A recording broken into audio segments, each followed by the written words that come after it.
Here we are at the end of another year, and some wonderful news. In less than 1 week, the days will be growing longer. And we won't have to wonder whether it's 5:30 in the afternoon or 2 o'clock in the morning because it's so dark. Of course, we haven't had to shovel anything yet. I mean like snow. But there is a reminder in tonight's show. Fibber, McGee, and Molly. Gosh, that was a happy part of my young radio listening years. Their show as we know it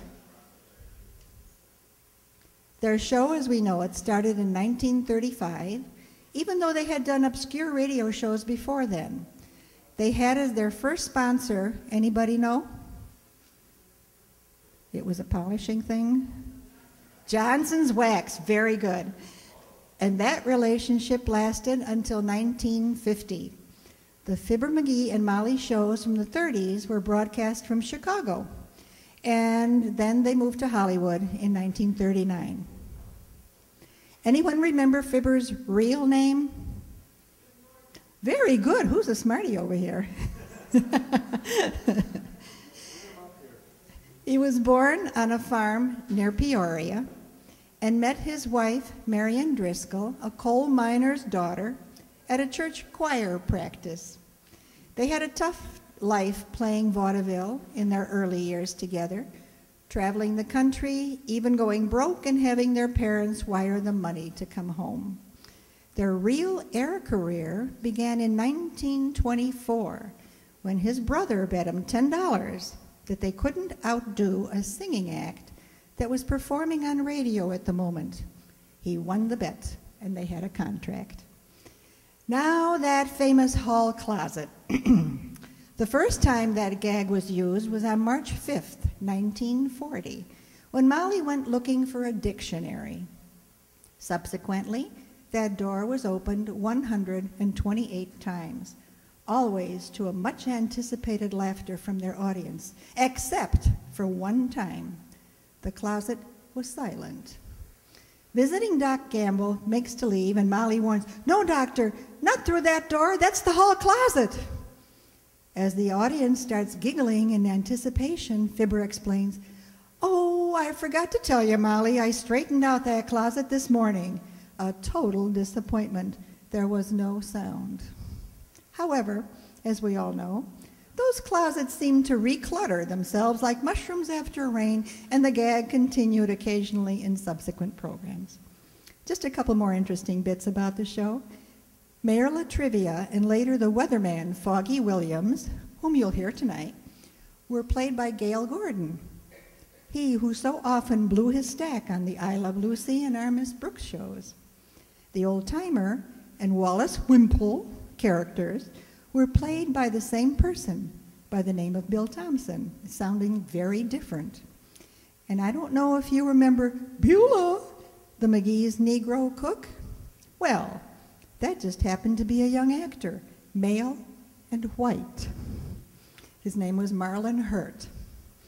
An enormous amount of history has been written about the Jordans, and it's all fun to read.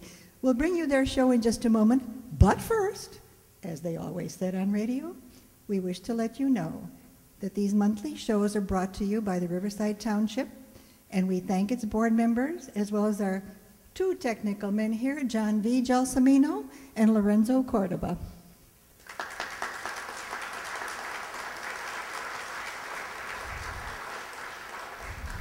They record our antics for local cable network 6 television and also to be viewed on the internet by keying in www.riversideradio.net for current shows and www.riversideradioOldNet for previous shows, thanks to our Andre Dixon.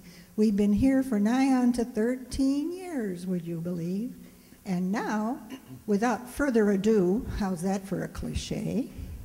It's time to get down to business. We're on the air in 3, 2, The Johnson's Wax Program with Fibber, McGee, and Molly.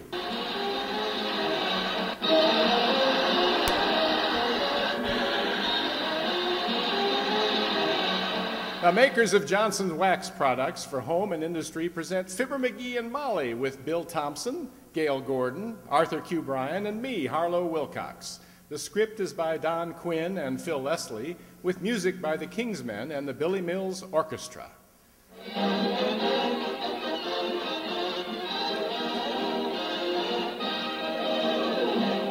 You know, it's a beautiful sight to sit in a room and see the red and green lights of a Christmas tree reflected softly in the luster of well-polished furniture to make the room warmer and richer somehow.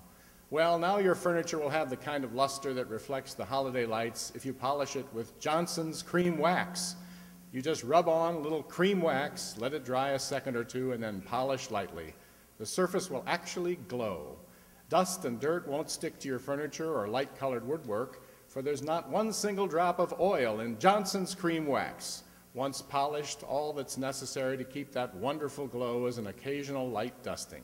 Clean and polish your furniture in one easy operation with Johnson's Cream Wax, and then sit back and look at the warm reflection of those Christmas tree lights in every shining surface.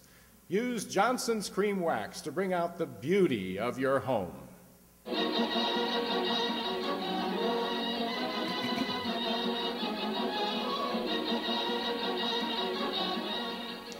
One reason things always look brighter in the morning than they did the night before is that it isn't so dark in the daytime. But a little tough luck that Mr. McGee of 79 Wistful Vista had last night has not helped a bit by 8 hours of sleep. Listen to himself this morning as we join Fibber, McGee, and Molly.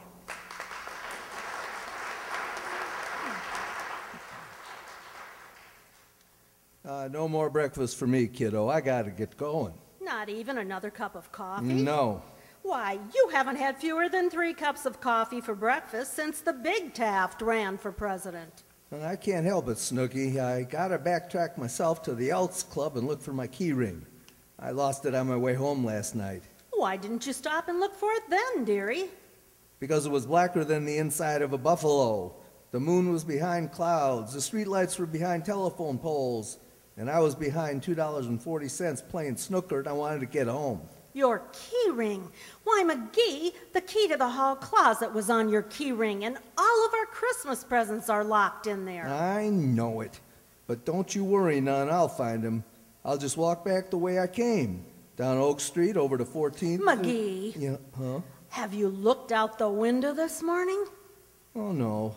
You know I can't stand the sight of daylight until I've had my first cup of coffee. Yes, I know, but take a peek out the window, sweetheart. I haven't got time, baby. I've got to go look for my key right now. Oh, my gosh. Snow. 3 feet of it. It just stopped snowing a little while ago. Isn't it beautiful? Beautiful. With my key ring, with the key to the hall closet, with all our Christmas presents locked in it, buried under it. Why, it's horrible. Well, I gotta get going anyway. Where's my overcoat? Where's my mittens? See if you can find my overshoes. What are you going to do? Your key ring is under 3 feet of snow. I'll find it if it's under 44 feet of French fried frog legs. I'll shovel the sidewalk clear down to the Elks Club, or clean down to the Elks Club, as the case may be. Now, I'll find, no, that's probably the Weatherman, and if it is, kiddo, you better leave the room. I've got some choice remarks to make to him. Now. The Weatherman can't help it if it snowed, McGee. He can predict it, can't he? So people will be prepared and not lose their key ring the night before? Well, darling, he did predict it. Well, who believes him? Oh, my gosh, if I ever thought... Come in. Hi, Mr. McGee. Hi, Mrs. McGee. Gee, isn't this wonderful? 4 feet of snow. 3 feet.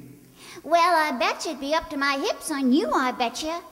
Oh, boy, can us kids ever have fun now? Yeah, fun. Blah.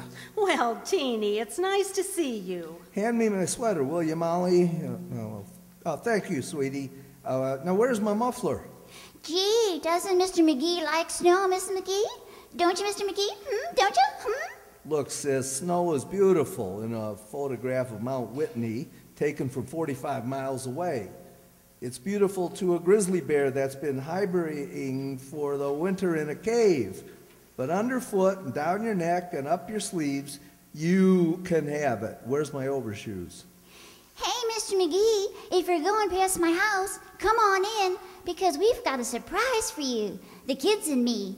You know, Johnny and Kenny and Buddy and Randy, and we've been practicing our Christmas carols. Look, Teeny, some other time I'd love to stand around in my overshoes and hear the exciting news about you and Kenny and Randy and all Buddy and Johnny. Yes, but I've got work to do, see? So if you excuse me, I've got to go shovel some snow. Oh, my daddy can't shovel snow. He's got his arm in a cast. He cut himself shaving. He cut himself shaving and got his arm in a cast? Sure. He was eating popcorn at the time and the bag fell down over his eyes. Now, wait a minute, sis. He was eating popcorn at the time and Oh, yes, but he says it wouldn't happen again in a million years because he doesn't care how vicious a dog is. He can make friends with it, rain or shine. Well, what's that got to do with this Well, stop at my house if you can, mister. I know you'll like the surprise we got for you.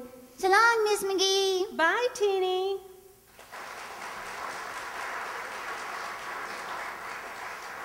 If I walk kind of lopsided, kiddo, it's because I think I just had my leg pulled. Well, here I go, Tootsie. I think you were a little rude to Teeny McGee. My goodness knows that's what children love at Christmas time. And she was so happy at having the surprise for you. Yeah, surprise my clavicle. Hearing her and them other kids sing Christmas carols is about as much of a surprise as waking up on New Year's Day to find out it's January. Now, let me see, have I forgot anything? Well, I don't think so. You have your overshoes, 3 sweaters, overcoat, mittens, your hat with the earmuffs. Huh? Your hat with the earmuffs? I can't hear ya. Earmuffs! Oh, wait a minute. I can't hear anything with these dad-ratted earmuffs on. What did you say? I merely said... Oh, clang, clang, clang. I never saw it to fail. The minute I get busy or want to do something or want to go someplace, that dad-ratted doorbell starts ringing like there was a fire on the waterfront. Come in. Well, my goodness. It's Dr. Gamble with snow on his eyebrows. Come on in out of the cold, Doctor. Thank you, my dear. And what are you all bundled up for, wet wash? You look like a sail going somewhere to rummage. You hate to see me dressed up warm, eh, greedy? You need a few pneumonia cases to pay off your Christmas bills, huh? Lumpy, when I start taking patients in advance, they'd have better credit rating than yours. And I would like to add that as a judge of character, you will never be reelected. Well, to answer your question, Doctor, he's going out to look for his key ring. He lost it somewhere between here and the Elks Club last night. Oh, a splendid project. All that work just to recover a dime store key ring with 6 keys, 3 of them unidentified, a bottle opener, a lucky rabbit's foot, which doesn't seem to have done him any good, and an identification tag which says, "Please return to FIBBER McGee, 79 Wistful Vista, no reward." However, good luck with it, Lemonhead. So long, my dear.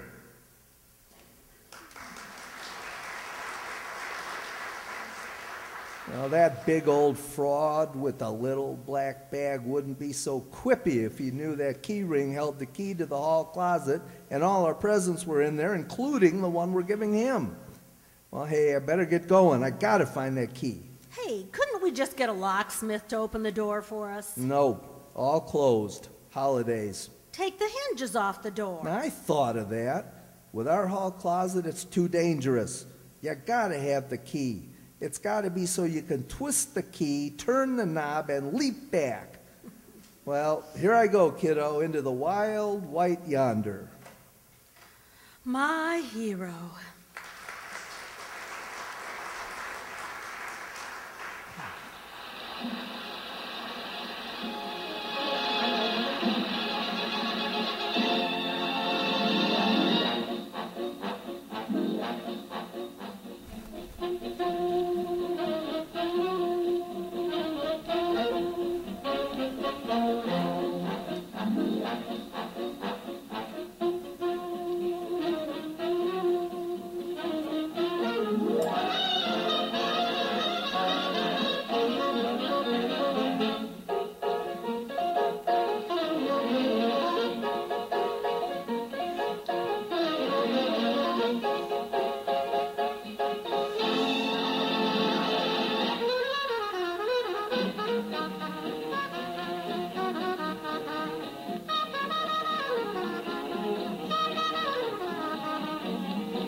Boy, is this snow ever deep.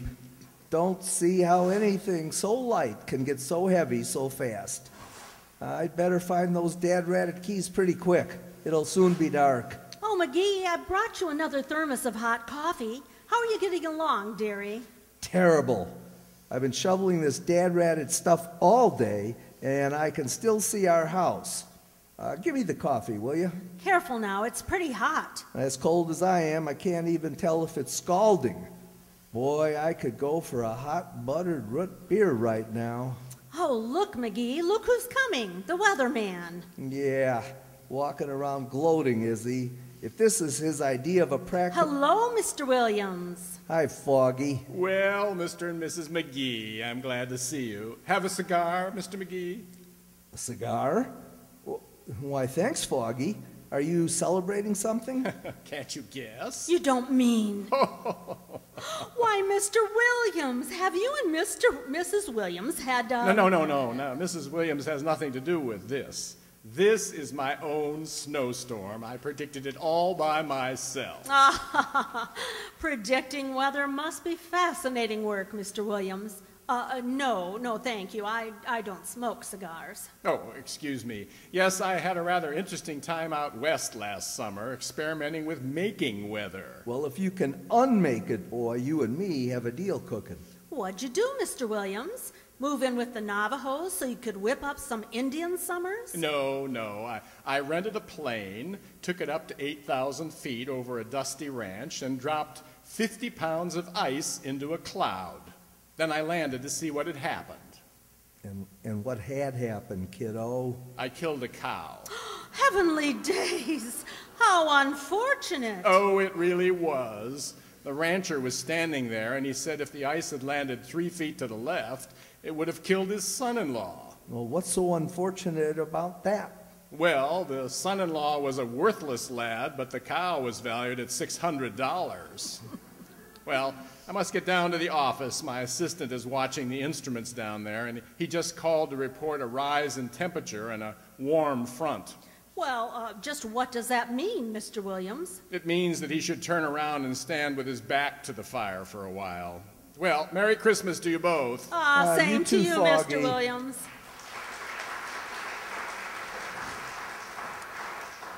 Well, back to work, peasants. Shovel like you're getting paid by the hour. Uh-oh. Oh, what is it, McGee? Did you find the key ring? I don't know. There's something here, all right, close to the sidewalk. Wait till I chip it loose. Ow! Ooh, what was that? The toe of my overshoe. Doggone it, I'm getting tired of this. Don't let me carry keys anymore, Molly. I can't be trusted with them. Well, we tried it that way too, remember? Hmm? You came home without your front door keys the night I was out playing bridge. Yeah. You broke the big window, knocked over the floor lamp, put your foot in the goldfish bowl, grabbed the drapes to keep from falling, fell anyhow, hit the end table and rolled in the hall and found the front door unlocked the way I left it for you. Yeah, but I was only trying to... Hello there, Molly. Hiya, pal. Oh, hello, Mr. Wilcox. Pull up a snowbank and sit down. Hiya, Junior. Ah, boy, what a day this is. This really feels like Christmas. I love a good... Hey, wait a minute. Aren't you a little bit lost, pal? Your house is down the street there. I know that, Junior. Relax. I lost my key ring last night coming home from the Elks. It snowed all over, so I'm looking for it with the snow shovel. Oh, I see. Any other questions? One more question. Why didn't you clean off your own sidewalk? Yours is the only house on the block with snow in front of it. Well, I looked on our sidewalk last night, and the keys are not there. There's no use shoveling through a lot of snow that I know my key ring isn't under. There's plenty between here and the Elks that I don't know whether the key ring is under. You know he's always very efficient, Mr. Wilcox. Well, I'd like to stay and help you, pal, but I'm busy just walking around getting that old Christmas spirit today. Gee, I love this time of year. Oh, me too, Mr. Wilcox. Everybody's sending cards and buying presents. And locking them in the hall closets. Christmas trees all lighted up, wreaths in all the windows. Snow all over my keys. You know me, Christmas and New Year's Day are real Johnson's wax holidays. To you, Mr. Wilcox, so are Columbus Day, Easter, and the annual convention of the Daughters of Notary Publics of Western Florida. And also Navy Day and Kentucky Derby Day. No. I mean, with the kids home from school, relatives and friends dropping by the house, the spirit of hospitality is really at its peak at this time of year. There's a hand clasp at the door, a smile on a face, and a glistening, gleaming welcome from even the floors and furniture. Nah. You know what I mean? Well, if we don't, we've wasted a good 13 years. With you and Johnson's, I mean. Look, Waxy. Yes, pal? Go kringle your Chris someplace else, will you? I've got work to do. I may have to shovel my way clean to the Elks. I've got no time to stand here and barber shop with you. I give you 2 parting words. I know. Go home.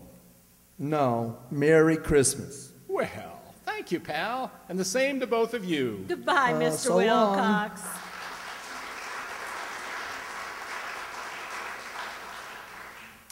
Well, too bad we don't have another shovel, or I could help you out a little with... Well, now you can just use this one a while, Tootsie. It's a nice light shovel. I mean, I know you wouldn't want the neighbors to see your wife doing manual labor like that right out on the street, of course. Well, what business is it of theirs, I'd like to know.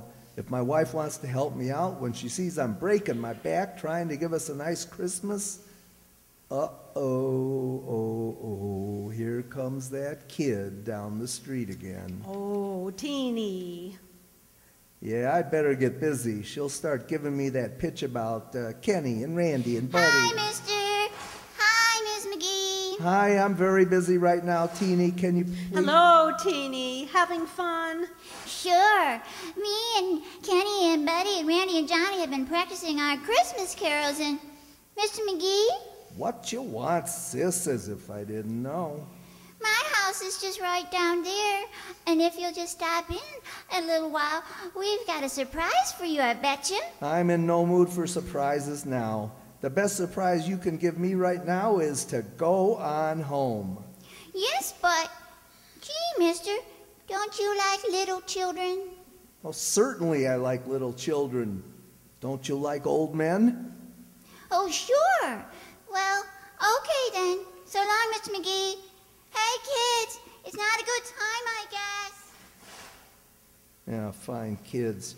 Breaking my back shoveling snow and they... Why don't you let the children sing for you and get it over with, McGee? You ought to sit down and rest a while anyhow. You know why I don't let them sing for me, Molly.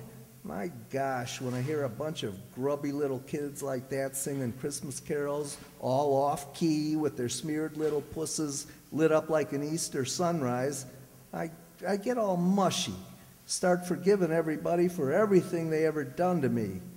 It's very embarrassing because sometimes I can't even remember what I was sore at them about. You know, gee whiz, I gotta pick... Jingle bells, jingle all the way. Oh there, kids. Well, heavenly days, the old-timer. Hey, old-timer, what brings you out in this kind of weather? My flexible flyer, Johnny. What do you think I'm pulling behind me, a bulldozer? My goodness, a sled. Isn't it awfully cold for you, old Mr. Timer? Not if I keep moving, daughter. Me and some of the other kids, younger crowds, going out to Dugan's Hill to do some belly stomach busters. Yeah, I know, buckle bruisers. Yeah. Want to come along, Johnny? I'll share my sled with you. I'll use it going down, and you can use it coming up. 50-50. No, I've got work to do. Yes, he's going to shovel snow all the way down to the Elks Club, it looks like. Is that so? Well, different people like different things. Me, I like coasting. I'm going to try to bust my record for the bobsled run of Dugan's Hill. Your own record? Set it last year. Daughter went down that run in 13 seconds. What? Well, that's half a mile. In 13 seconds? Yep. May take a little longer with the sled, of course. Hey, kids, wait for me. Gotta get going. See you later.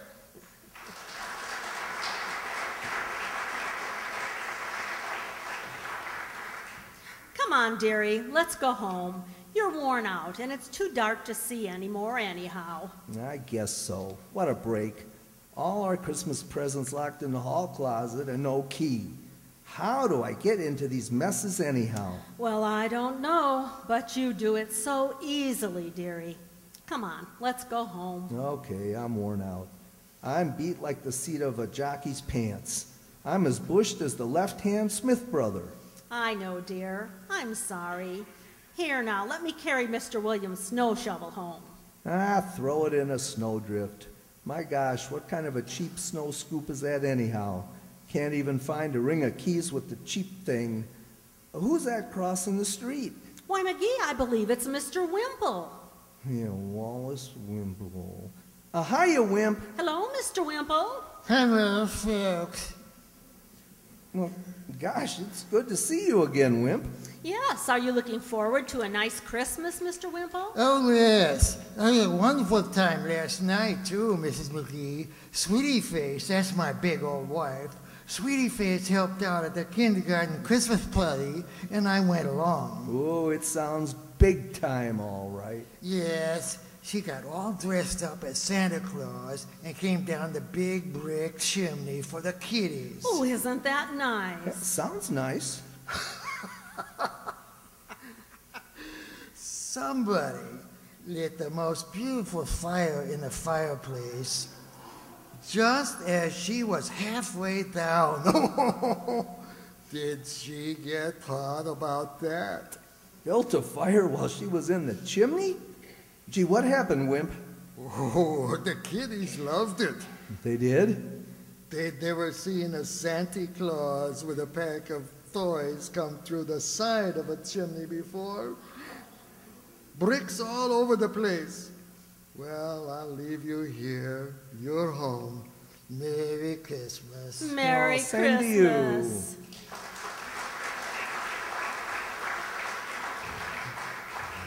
One thing nice about seeing Wimp, with all the grief that poor guy has, I forgot my own troubles. What was I worrying about? Oh yeah, my key ring and all the keys. Hi, Miss McGee. Hi, Mr. McGee. What are you kids doing on our front porch? Don't you know you'll catch cold out here? Now, McGee, don't be cross with the children. It's almost Christmas Eve. Well, gee whiz, why can't they take a hint? They'll have to come in the house now. Can't have them catch cold out here. See, kids? See, I told you he would. Come on in, children. Close the door. Yeah, close the door. Come on in, kids. Close the door. Well, you wouldn't come to my house, Mr. McGee, so I brought Kenny and Buddy and Johnny and Randy over here with the surprise. Yeah, sure. Surprise. Okay, get it over with. Sing it. Well, Kenny and Randy and Buddy and Johnny and I were practicing our Christmas carols last night, and right in front of our house we found these keys. Okay, sing it in any old key. I don't... Keys? Sure. It says Fibber McGee and no reward on them, and you're the only Fibber McGee that we know Hey, of. my keys! And after me shoveling snow all day long? Oh, my keys. Why didn't you tell me you found my keys? You didn't give me a chance, mister. All day long I tried to tell you. Yeah, okay, I see what you mean. Oh, I'm sorry I was such a melonhead about this, but you know me. I have to be a little grouchier than usual at Christmas time. Gee, why, Mr. McGee? Most people are a lot more cheerfuler, I betcha. Well, yeah, but Well, I can explain that, Teeny. You see, he's very sentimental. He's got to act a little tough or he goes all to pieces. Now, you take a Christmas carol, for instance. Can you take a Christmas carol, dearie? Huh? Oh, I love them. But I don't want people to know it. They might take advantage of me. Why don't you and your little friends sing that carol right after the show tonight? But don't anybody ask me to sign my life insurance over to them right afterwards, 'cause I'll do it. And before you do that, I want to give you each a little present. Let me see. They're right here in the hall closet. Stand back. Here goes.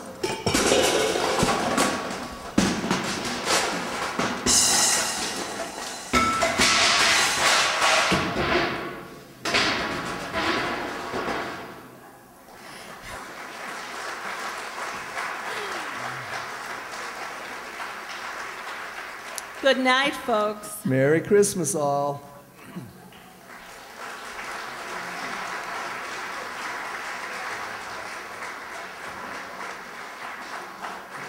Before Teenie and her friends bring us that big surprise, we'll introduce our cast for our Christmas play tonight.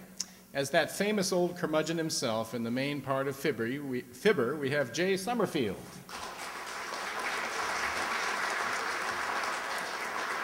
Of course, there was always his faithful Molly, who kept him from going over the edge, and tonight that was Judy Marsh. I'm sure you all know that Molly also always played Teenie, the little neighbor girl who frequently dropped in to pester old FIBBER.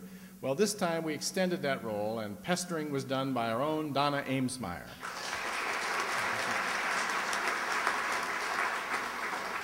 Down the line, several of the other visitors to 79 Wistful Vista, try saying that quickly 3 times, were old Doc Gamble, alias Dave Sanchi, the old timer, belly whopping down hills with and without sleds, was Andre Dixon, and that poor henpecked guy married to his big old wife, that was Herb Thompson. Well, I guess he disappeared for the moment, but I have a feeling he'll be back before the evening is over. My part tonight was not only as the announcer Harlow Wilcox, but I also got to play my favorite Doc Gamble, and my name is Walt Kovalik.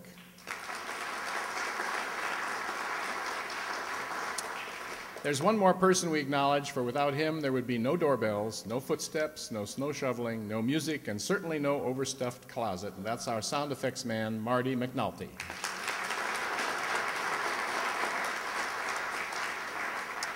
And now it's time for that big surprise that Teenie and her friends, Johnny and Kenny and Buddy and Randy, have for all of us. I might mention that the original script, those were really the Kingsmen Quartet. I hope you enjoy their surprise, too.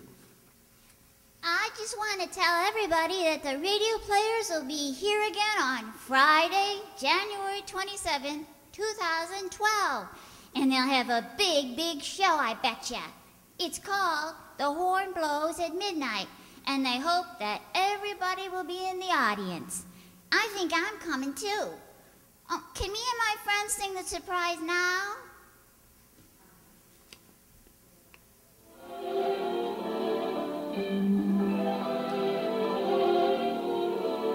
The night before Christmas, all through the house, not a creature was stirring, not even a mouse.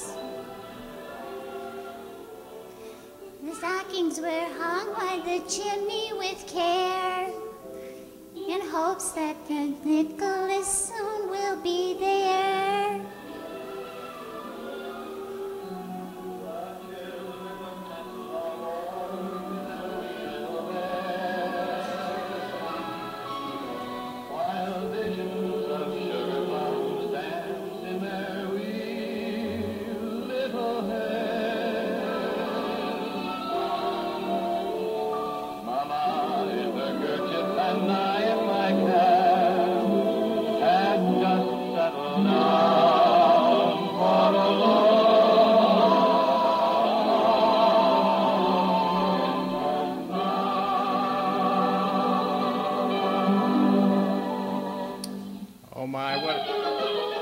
What would a Christmas show be without a visit from Santa? Come on in, Santa! I think he's out there. He's shoveling snow.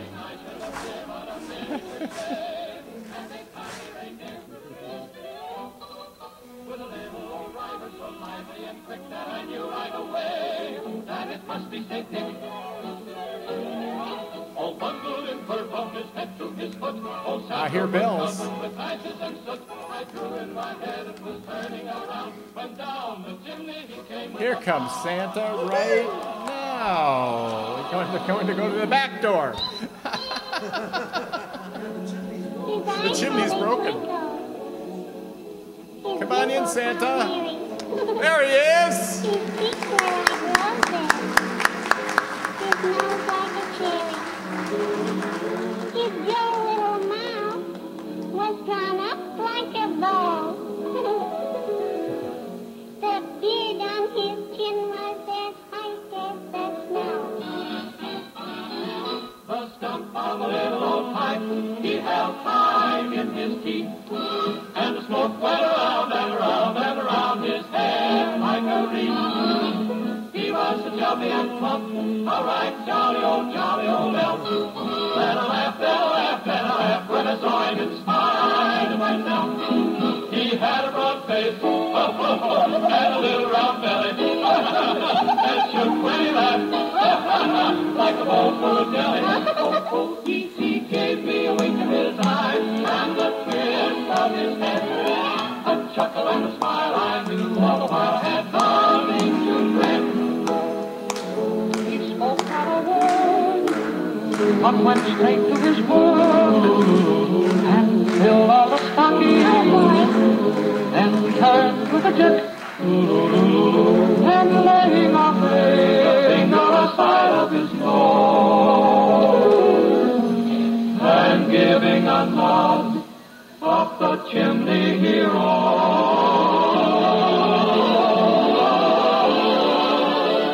He sprang to his sleigh with his teeth gave a whistle, and away they all flew like the dawn of a thistle. But I heard him exclaim as he drove outside, Merry Christmas to all, and to all, good night.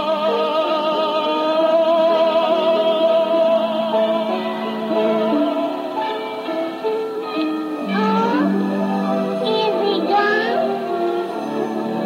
1 minute 30.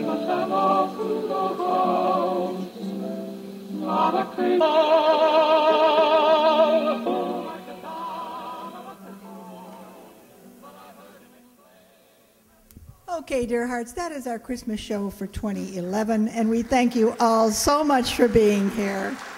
You're a great audience. And please, please, please, don't forget to come again next month. Like I said, we're here every month, usually the fourth Friday, not always. Next month is The Horn Blows at Midnight, and it should be a great show, so we hope you'll all be here with us. In the meantime, a wonderful Christmas, a happy Hanukkah, Kwanzaa, whatever you celebrate, and please stay safe and have a peaceful